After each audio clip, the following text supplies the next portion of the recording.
Los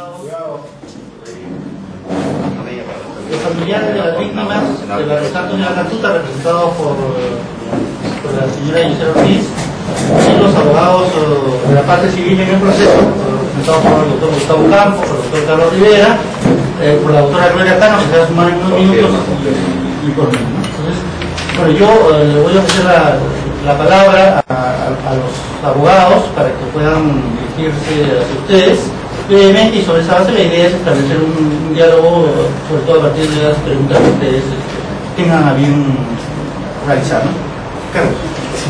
Bien, bueno, también me sumo al agradecimiento de Ronald y el resto de, quiero hablar sobre el resto de abogados también que estamos acá presentes. Bueno, estamos en un momento culminante del proceso judicial. Todos hemos sido testigos que estamos casi por cumplir 16 meses de proceso judicial. En realidad estamos ya en el antepenúltimo paso procesal de este juicio oral. El día de mañana escucharemos, si no se enferma el señor Fujimori, escucharemos la segunda y última sesión de sus alegatos de defensa material. Y la otra semana es inminente que se va a dictar finalmente la sentencia en este caso que todos reconocemos como el caso más importante de nuestra historia judicial republicana. En realidad nos interesa básicamente hacer una breve introducción respecto de estos últimos momentos y a partir de eso esperar sus preguntas. Creo que lo primero que tendríamos que decir y comentar es el discurso del día de ayer, ¿no es cierto? Lo evidente es que ha sido un discurso político de parte del señor Fujimori, un discurso en el que pareciera que poco le interesado que sea escuchado por los magistrados, un discurso para la opinión pública. Es un discurso que tiene como finalidad básicamente dejar algunos mensajes políticos. Creo que el principal de ellos es el dar cuenta de una fuerte de herencia ante las cámaras de televisión a sus hijos Kenji y Keiko.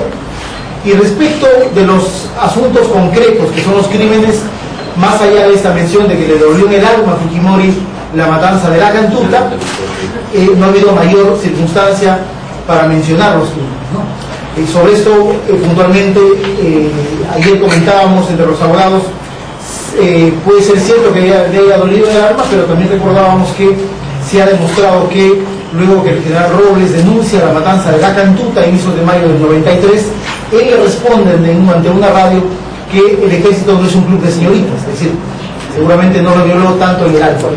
Pero lo más relevante que habíamos notado en el discurso de Fujimori es un distanciamiento significativo de la defensa realizada por César Nakazaki, en el sentido de que desde las primeras sesiones, las 6 primeras en que Fujimori fue interrogado, teníamos un presidente que era una suerte del tonto del barrio, ¿no es cierto?, que no sabía nada, no estaba enterado, no leía caretas, no leía el Congreso de la República y solamente se limitaba a tener una relación estrictamente y escrupulosamente formal con las Fuerzas Armadas para la contrasubversión. Tanto así que el elemento central de defensa de César Nakazaki es la presentación de un documento que es la famosa directiva, bienvenido Pancho, la directiva de pacificación nacional de noviembre del año 91, que dice que es el documento sobre el cual se sustenta la política de pacificación de Alberto Fujimori.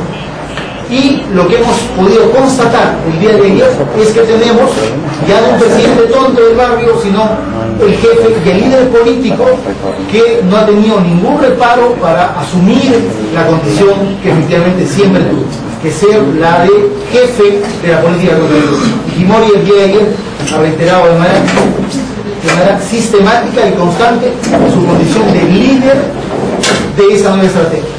Ha referido que él la redefinió, él la concibió, él la impulsó y él personalmente ayudó a su materialización. Es decir, hay dos Fujimoris, el que defiende Nakazaki y el que defiende y el que se presentó el día de ayer tal cual, es decir, Alberto Fujimori. Consideramos que este apartamiento de la defensa de César Nakazaki es una constatación que suponemos nace de sus fueros más internos de Fujimori.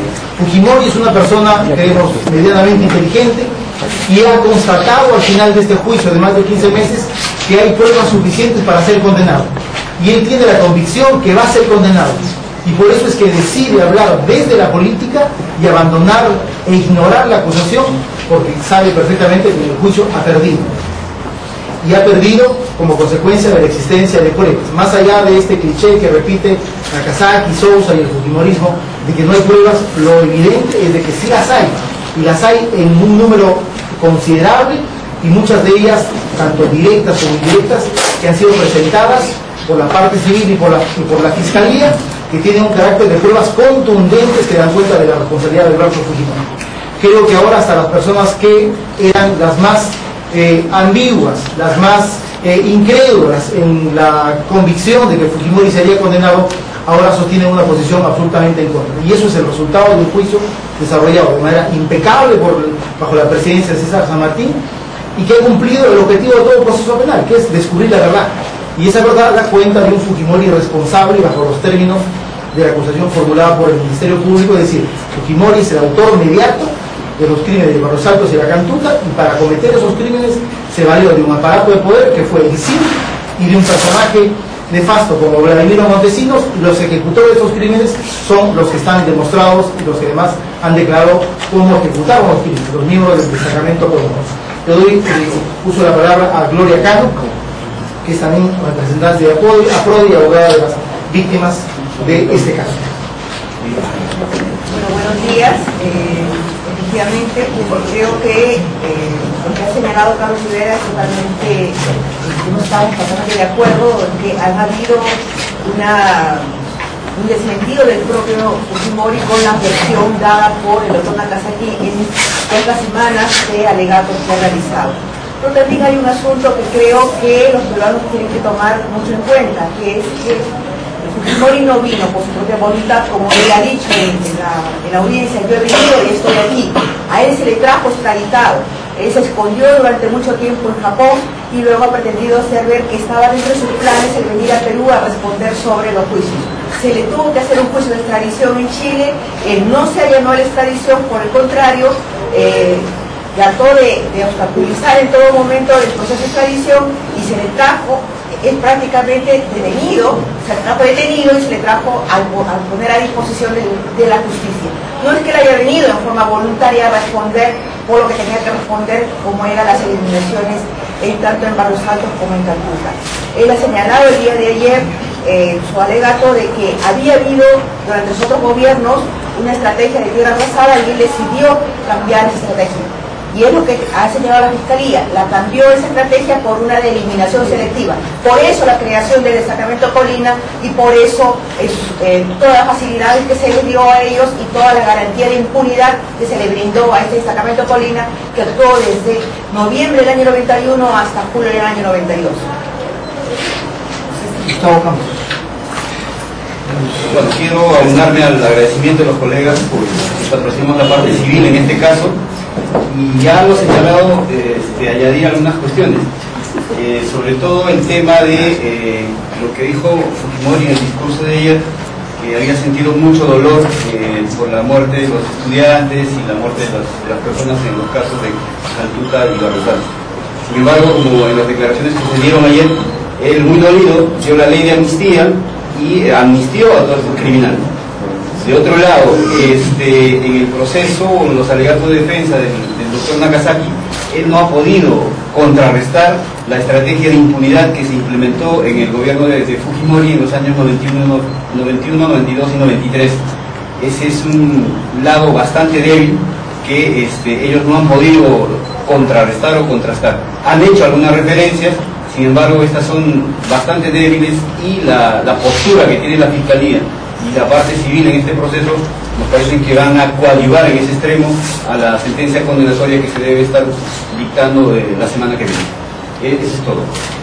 Sí, rápidamente solamente resaltar: el día de ayer el acusado Fujimori pretendió sustentar que ingresó con brochas y pintura a las universidades. Lo cierto es que ingresó con Colina a Cantuta, que ingresó con Colina a la Universidad del Callao. El día de hoy, en Santo Domingo, se está llevando a cabo la audiencia del caso de Kenneth Anzualdo, uno de los estudiantes de la Universidad del Callao, desaparecidos también por Colina y presuntamente cremado en los sótanos del CIE.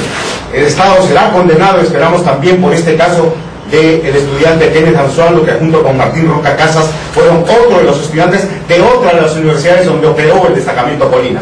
Y está también para recordar las desapariciones, decenas de desapariciones en la Universidad del Callao en el mismo periodo que ocurrieron las desapariciones en la Cantuta y en el Callao, en la Universidad del Centro del Huancayo. Entonces creo que esa es la verdad que debemos dejar claramente establecida. Y por último quiero decir que en ocasión de la lectura de la sentencia la próxima semana estarán llegando observadores internacionales.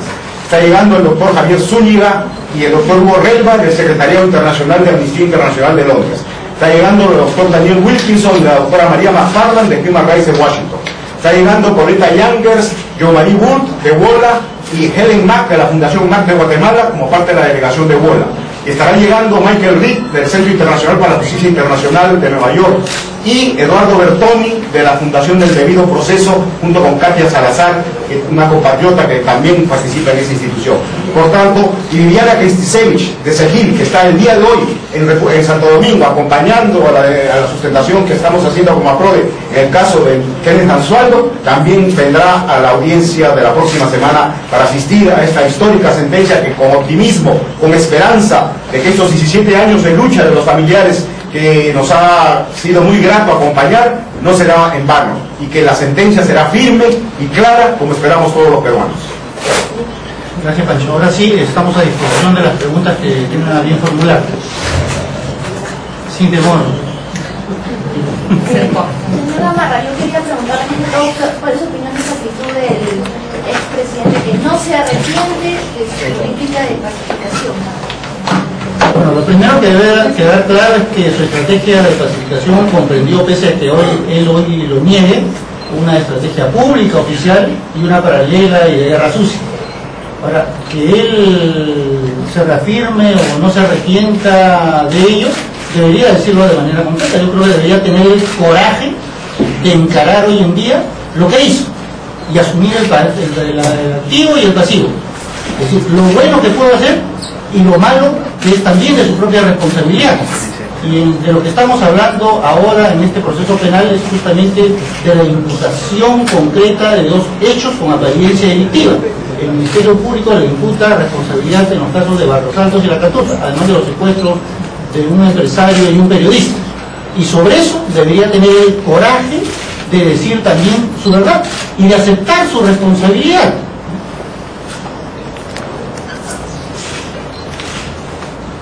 ¿Qué le pareció la actuación del tribunal? Se observó durante la participación de Nakazaki que se limitó pues a las audiencias en las cuales él tuvo la posibilidad de defender a su patrocinado, pero el día de ayer algunos han observado que se le dio cierta facilidad a Fujimori para que pueda pues ofrecer lo que algunos han denominado un discurso político o un mensaje a la nación. ¿Qué opinión tenían al respecto? Yo creo que este es un tribunal independiente, imparcial, y este es un juicio ejemplar. Creo que quienes hayan hecho un mínimo seguimiento del proceso tendrán que concluir en que el tribunal le ha dado amplias oportunidades a todas las partes, particularmente al acusado Fujimori y a su abogado, para presentar pruebas, para alegar, para explayarse en diversos puntos que según su propio criterio favorecen su versión de los hechos. Yo creo que en el caso del alegato del doctor Nakazaki hubo un cierto exceso y abuso, y lo que hizo el tribunal fue hacer uso de sus facultades potestativas que están en los reglamentos y en los códigos. No hubo en absoluto ninguna limitación al ejercicio del derecho de defensa por parte del acusado Fujimori. 13 sesiones de audiencia son, creo que para absolutamente todos, un tiempo más que suficiente para elaborar una defensa en el sentido más amplio posible. Ahora, con ese mismo criterio amplio del tribunal, creo que ha procedido el día de ayer. Fujimori se ha apartado de las reglas y ha ido más allá de lo que es materia del proceso penal. Sin embargo, el tribunal, mostrando el mismo amplio criterio, le ha permitido a Alberto Fujimori hacer un discurso de carácter político.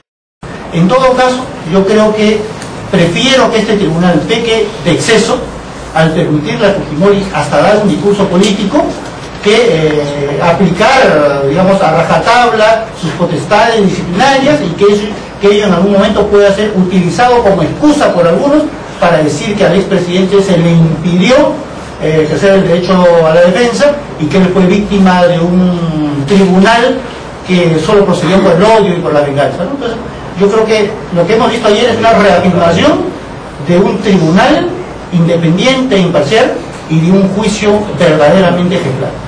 Para Gisela, ¿qué te parece el hombre de 17 años ahora le duele? ¿No? ¿Qué punto ha señalado? Nosotros a lo largo de todos estos años de lucha permanente hemos sabido valorar la solidaridad como un gesto que ha fortalecido la lucha de los familiares en nuestra exigencia de justicia.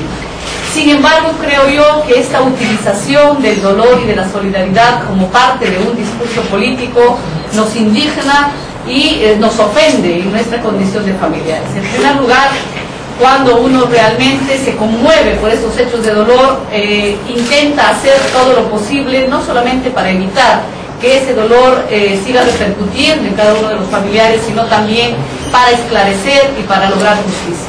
Sin embargo, Fujimori, no solamente durante el año 92, cuando ocurrieron los hechos y nosotros lo denunciamos a través de los pocos medios de comunicación que levantaran la voz de los familiares, guardó un silencio absoluto, sino que también el primer año, ya con un poder judicial manipulado tras el autogolpe del 5 de abril, fue archivada nuestra primera acción de habeas corpus, bajo el pretexto de una insuficiencia de pruebas para probar la preexistencia de nuestros familiares.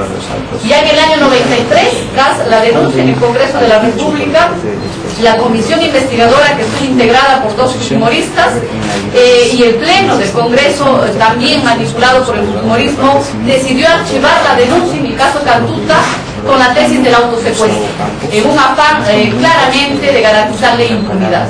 En el año 94, tras la contienda de competencia planteada por el fuero militar, se dictó la ley Cantuta, ley a través de la cual se pasaba el caso Cantuta del fuero común al fuero militar, garantizando nuevamente el silencio de los asesinos, pero también el no esclarecimiento de esta línea de mando y de conocer cuál era la real estructura de este destacamento y la impunidad.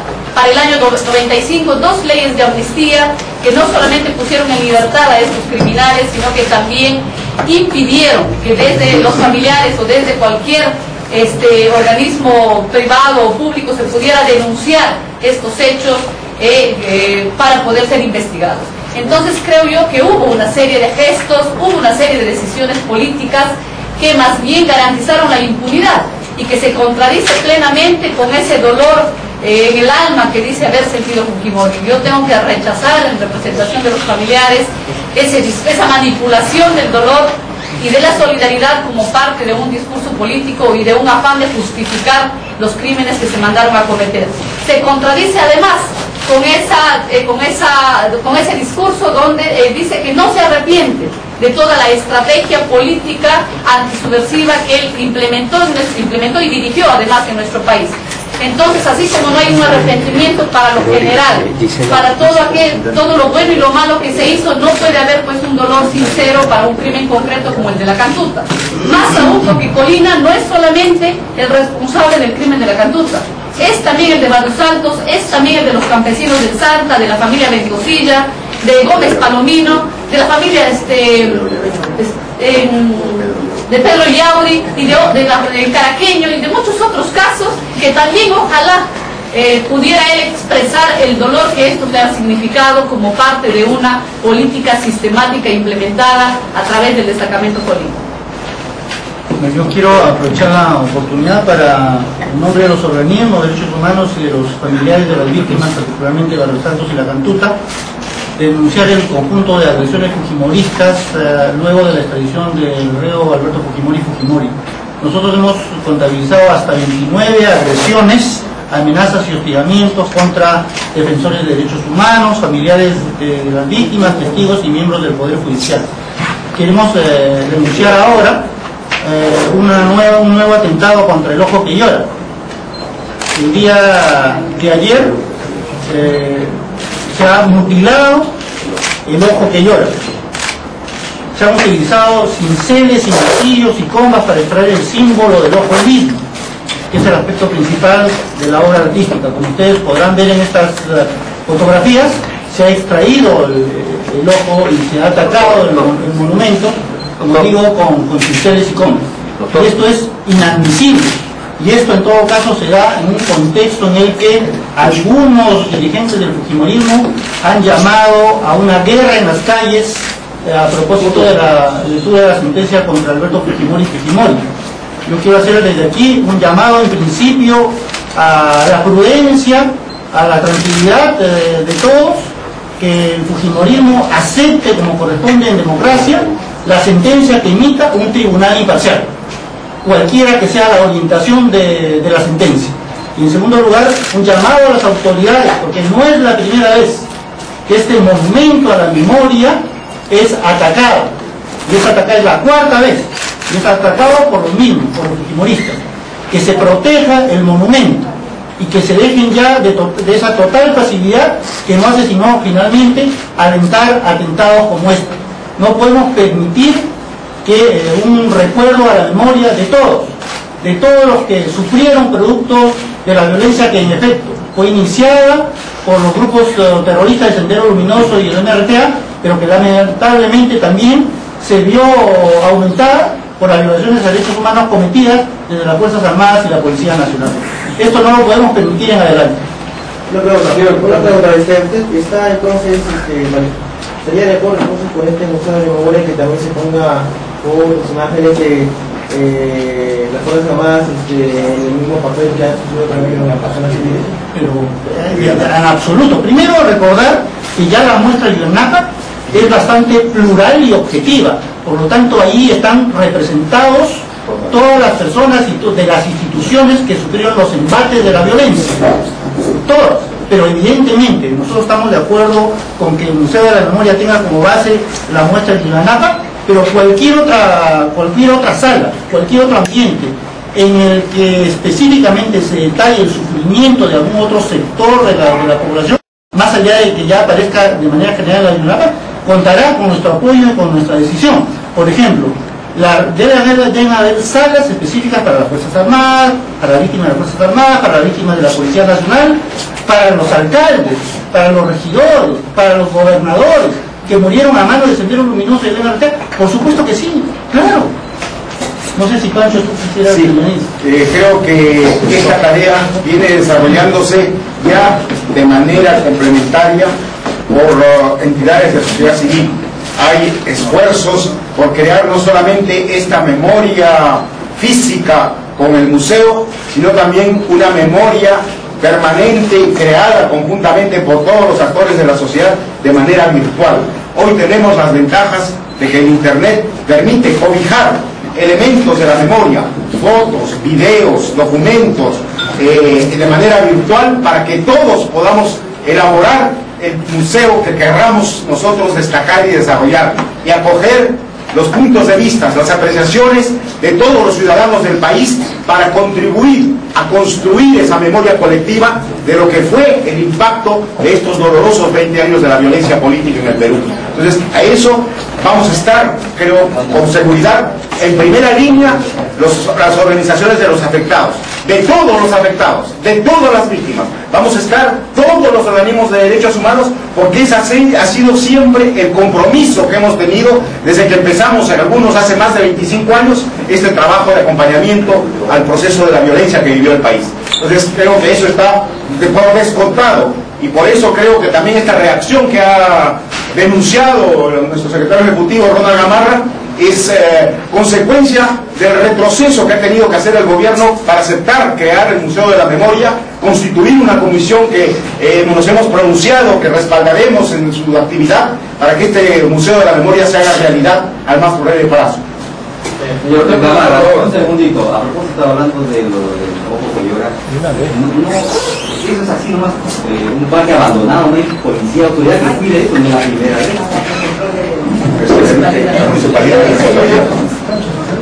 Bueno, ya, nosotros especialmente como somos vecinos del distrito de Jesús María, siempre hemos estado atentos a todo lo que acontece en torno al ojo que llora. y hemos reclamado mayor diligencia desde el primer momento que hubo los primeros ataques con pintura, de que debiera haber custodia permanente y estable del serenazgo de la municipalidad. Sin embargo, hasta el mantenimiento mismo de las instalaciones del Ojo que Llora la hemos tenido que hacer con Lica Mutal, con quienes estamos comprometidos con la protección y la preservación, por lo menos de la limpieza, del mantenimiento del Ojo que Llora y el sitio de la memoria. Por eso es que nosotros exigimos que el gobierno municipal, pero también el Ministerio del Interior, a través de la Policía Nacional, el que dé las garantías para que ese lugar sagrado para los familiares y las víctimas, como un lugar de peregrinaje, se preserve y se garantice su existencia y su funcionamiento. Todos tenemos, han manifestado ustedes el miedo a que el fujimorismo no acepte las sentencias y condenatorias. Pongámonos en el caso contrario, porque siempre hay una posibilidad de que la sentencia sea absolutoria. Y hasta ahora ustedes han dicho que admiran la labor del tribunal en su desarrollo durante todo el proceso. ¿Aceptarán igualmente si la condena es absolutoria o ya empezaremos a hablar de manipulación política? Bueno, a ver, nosotros hemos dicho que consideramos que este tribunal es independiente, imparcial, el juicio es ejemplar y que es el mejor tribunal que todos hemos podido tener. El acusado Fujimori, las víctimas y los familiares de las mismas. Nosotros aceptaremos la decisión del tribunal. Evidentemente, de manera objetiva, hay dos posibilidades. La que nosotros creemos que se va a dar, que es la sentencia condenatoria, pero admitimos la posibilidad formal, teórica, de que pueda haber una sentencia absolutoria. Nosotros vamos a aceptar cualquiera sea la sentencia del tribunal. Si no estamos de acuerdo con la valoración de que haga el tribunal, si es que absuelve, así lo diremos y haremos uso de los recursos que establecen los códigos para cuestionarla. Pero nosotros no saldremos a las calles para vituperar al tribunal o para acusar a este tribunal de ser fujimorista o haber procedido por su vinculación con el fujimorismo. Nosotros creemos que este tribunal va a resolver, cualquiera sea la ubicación de su sentencia, únicamente sobre la base de la valoración que haga de la prueba que hay en el expediente. Nosotros confiamos en el tribunal y confiaremos en él más allá incluso de la propia orientación y de la decisión que conoceremos, me imagino yo, en el transcurso de la próxima semana. Se está hablando de la posibilidad de un indulto al presidente Fujimori si es condenado. ¿Cuál sería la posición de los grupos de derechos humanos en ese hipotético caso? Bueno, de hecho los primeros que han estado hablando del indulto es la propia hija del acusado, ¿no es cierto? Eso nos lleva a dos reflexiones. Una primera es que hay un convencimiento dentro del fujimorismo y dentro de la familia del Fujimori que va a ser condenado, más allá del cliché que repitan insistentemente que no es bueno. Eso significa que ya está siendo evaluado como una posibilidad política el indulto de Alberto Fujimori. Solamente se indulta a alguien que es condenado, y ese es el balance que creo que en los fueros internos y a puertas cerradas se está haciendo el fujimorismo. Eso es lo primero. Lo segundo es recurrir, obviamente, ante una pregunta de esta naturaleza, a lo que son los procedimientos ya de la Corte Interamericana de Derechos Humanos, que específicamente en la sentencia del caso Barrio Santos ha dicho que es impertinente, imposible dar ese tipo de beneficios de prescripción, indulto, amnistías a criminales que han cometido este tipo de graves violaciones a derechos humanos o crímenes contra la humanidad. Por lo tanto, esa posibilidad hay que descartarla desde el ámbito del derecho internacional, como una posibilidad que pueda eventualmente materializarse, más allá de la abierta voluntad que tiene Keiko Fujimori, que creo que ya se siente presidente de la República, de generar un acto en esta naturaleza, que desde nuestra posición sería un acto ilegal. Si fuera el actual gobierno. ¿Cómo? Si fuera el actual gobierno. Bueno, igual, los mismos reparos de un probable indulto por Keiko Fujimori o por Alan García igual tienen los mismos cuestionamientos y se incurriría en la misma ilegalidad, porque hay una prohibición internacional de los tratados y de las convenciones a las que el Perú está sometido, y de las decisiones de la Corte a la cual el Perú está también sometido a su competencia, de una prohibición expresa de que en este tipo de crímenes, sea quien sea, la Corte no dijo Martín Rivas, Y Fujimori sí, sea quien sea que se prohíbe expresamente el otorgamiento de beneficios de esta naturaleza. Yo quisiera hacer un añadido a lo señalado por el doctor Rivera, recogiendo la experiencia argentina. Ahora estamos recordando el fallecimiento de Raúl Alfonsín. Él fue el que inició el juzgamiento de la Junta de Generales, pero también se dio a las presiones de los cara pintadas y dio las leyes de punto final y obediencia debida que impidió durante más de 20 años que se continuaran los procesos. Hoy, esas leyes de punto final y obediencia debida, a raíz de la sentencia de Barrios Altos, fueron declaradas inconstitucionales por la Corte Suprema Argentina.